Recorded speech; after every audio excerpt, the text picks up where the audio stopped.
Gold, trusted gold buyers. మీరు తాకట్టు పెట్టిన బంగారాన్ని విడిపించి ఈ రోజు ఉన్న మార్కెట్ ధరకు కొనబడును.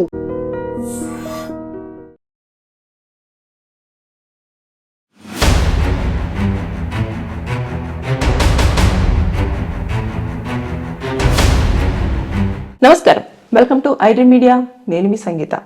ఈ రోజుల్లో ఎక్కువగా యంగ్ గర్ల్స్ అంతా కూడా ఎవరిని టార్గెట్ చేస్తున్నారు అంటే 50 సంవత్సరాల పైబడిన వాళ్ళందరినీ కూడా టార్గెట్ చేసి వారిని ఫినాన్షియల్గా యూజ్ చేసుకోవడం జరుగుతుంది. అంటే వారికి ఏంటంటే, ఒక అమ్మాయి మమ్మల్ని నచ్చుతుంది, ఇంత యంగ్గా ఉన్న అమ్మాయి మమ్మల్ని ఎందుకు ఇష్టపడుతుంది అని చెప్పేసి వారు అనుకుంటున్నారు. కానీ వీళ్ళు ఏం చేస్తున్నారంటే, షాపింగ్ కోసం అని చెప్పేసి వారి యొక్క పాకెట్ మనీ గురించి, తర్వాత వారికి ఏమైనా కావాలి కొనుక్కోవాలి అని చెప్పేసి అంటే ఆ వస్తువుల గురించి, వాళ్ళు ఎక్కడికైనా టూర్స్కి కానివ్వండి, ట్రిప్స్కి కానివ్వండి వెళ్ళాలి ఫ్రెండ్స్తో అని చెప్పేసి అంటే ఆ ఒక ఫినాన్షియల్ సపోర్ట్ కానివ్వండి, ప్రతిదీ కూడా సెటిల్మెంట్ కోసం అని చెప్పేసి ఇలాంటి ఒక ఏజ్ గ్రూప్ ఉన్న వాళ్ళందరినీ కూడా వారు టార్గెట్ చేయడం అనేది జరుగుతుంది. అదే దీన్ని మనము చూసుకుంటే షుగర్ డాడీ, షుగర్ బేబీ అనే దానితో కూడా ఈ మధ్య కాలంలో పిలవడం జరుగుతూ ఉంటుంది. ఎక్కువ ఎలా అంటే, బాగా సెటిల్ అయిపోయిన వాళ్ళు, అంటే ఆర్థికంగా మంచిగా సెటిల్ అయిపోయి ఎవరైతే ఉంటారో ఆ వ్యక్తిని చూజ్ చేసుకున్న తర్వాత నెమ్మదిగా వాళ్ళతో కాంటాక్ట్ అయిపోయి మాట్లాడుతూ, తర్వాత వారికి మెసేజ్లు పెడుతూ, కాల్స్ చేస్తూ, ఇంకా వీళ్ళు హస్కేగా మాట్లాడడము, వీళ్ళు దానికి అట్రాక్ట్ అయిపోవడము, ఇలాంటివన్నీ కూడా చోటు చేసుకొని ఉన్నదంతా కూడా తీసుకొచ్చేసి వీళ్ళకు పెట్టడం జరుగుతుంది. తీరా చూస్తే అక్కడ మోసపోయాము, ఇన్ని కోట్ల నష్టం జరిగిపోయింది, ఇంత నష్టపోయానా నేను అని చెప్పేసి అనుకునే లోపు ఈ అమ్మాయి ఎవరితోటో జంప్, ఇంకా అసలు కనిపించదు, ఫోన్ నెంబర్ పనిచేయదు, అమ్మాయి ఎక్కడ ఉంటుందో తెలియదు, ఎక్కడికి వెళ్ళిందో తెలియదు, ఏమీ తెలియదు. తర్వాత చివరికి వచ్చి ఎవరితోనైనా చెప్పుకుందామన్నా కూడా, అరే అంత చిన్న ఏజ్ అంటే 25 to 30 ఆ ఏజ్ గ్రూప్ వాళ్ళు ఈ యొక్క 50-60 ఇయర్స్ వాళ్ళని లవ్వర్ అంటే ఒక్కసారి అందరూ కూడా ఏమనుకుంటారో, అరే మరి ఇట్లా నువ్వు మోసపోయావు అని చెప్పేసి అంటారో అని చెప్పేసి కొంతమంది షైగా కూడా ఫీల్ అవుతున్న వాళ్ళు ఉన్నారు.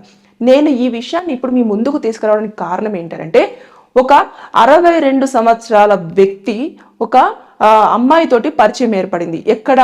తను బ్యాంకు దగ్గరికి వెళ్ళినప్పుడు, ఏదో బ్యాంకు పని మీద వెళ్ళినప్పుడు అతనితోని మాట్లాడేసి అంత చేసి, అతను కారులో వెళ్ళడం అదంతా చూసిన తర్వాత నన్ను అక్కడ దాకా డ్రాప్ చేస్తావా అని చెప్పేసి అడిగి, అతని దగ్గర ఇన్ఫర్మేషన్ అంతా తీసుకొని, అతని ఫోన్ నెంబర్ తీసుకొని, తర్వాత అతనితో చాటింగ్, కాల్స్, సరే ఖాళీగా ఉంటే కలుస్తారా అని చెప్పేసి కలవడము, ఇవన్నీ చేసిన తర్వాత ఇంకా హోటల్ రూమ్స్కి వెళ్ళడము, తర్వాత వీళ్ళతో ఎంజాయ్ చేయడము, ఫిజికల్గా ఇంటిమేట్ అవ్వడము, ఇవన్నీ కూడా ఉంటాయి.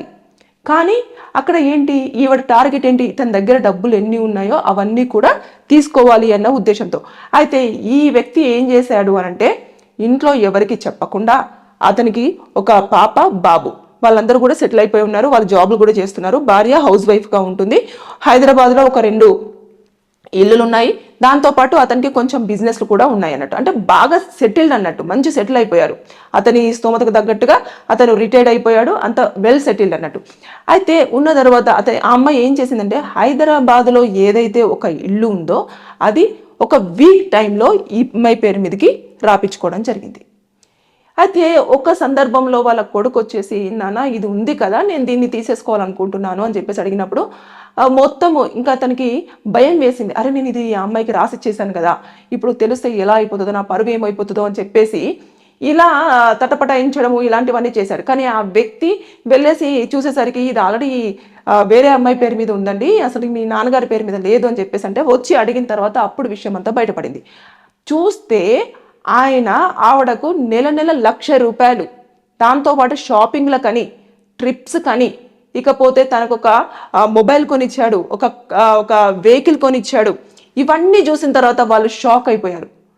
అరే పిచ్చా నాన్న, నువ్వెందుకు ఇలా చేస్తున్నావు, ఆమె నిన్ను ట్రాప్ చేసింది అని చెప్పేసి చెప్తే, లేదు నన్ను లవ్ చేస్తుంది అని అంటే, ఈ ఏజ్లో లవ్ ఏంటి అని చెప్పేసి వాళ్ళ ఇంట్లో ఒక చిన్న యుద్ధమే నెలకొంది. దాని తర్వాత అంతా అయిపోయిన తర్వాత ఇప్పుడు అది ఎట్లా మళ్ళీ మేము వెనక్కి తీసుకోవాలి అన్న ఉద్దేశంతో అడ్వకేట్ని అప్రోచ్ అవ్వడం జరిగింది.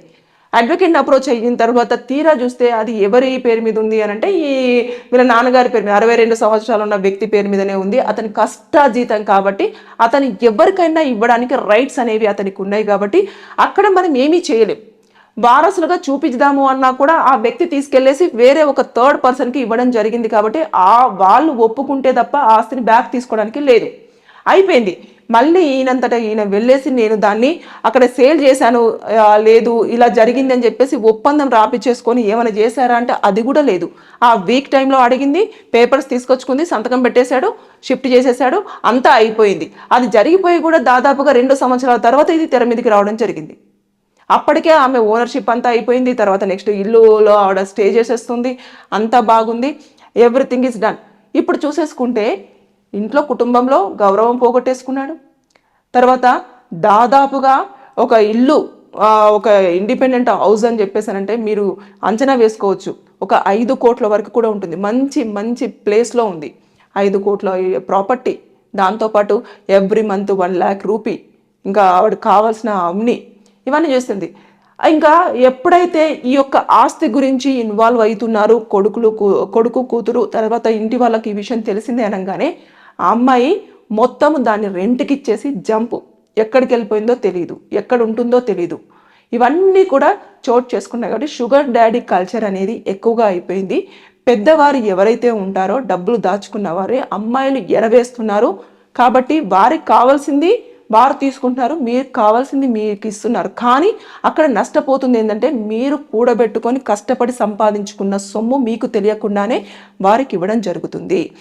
తీరా పోయిన తర్వాత మళ్ళీ బ్యాక్ తెచ్చుకుందామంటే అది ఒక్కసారి వెళ్ళిపోయిన తర్వాత తీసుకోవడం అనేది చాలా కష్టంతో కూడుకున్న పని. ఎందుకంటే మీరు కష్టపడి సంపాదించుకున్న దాన్ని ఇష్టపూర్వకంగా ఒక వ్యక్తికి ఇవ్వడం జరిగింది, అది ఆల్రెడీ వారి పేరు మీదకి వెళ్ళిపోవడం జరిగింది. కాబట్టి దాన్ని మళ్ళీ బ్యాక్కి లాక్కోవాలి అనుకుంటే మీ దగ్గర ఆధారాలు ఉండాలి.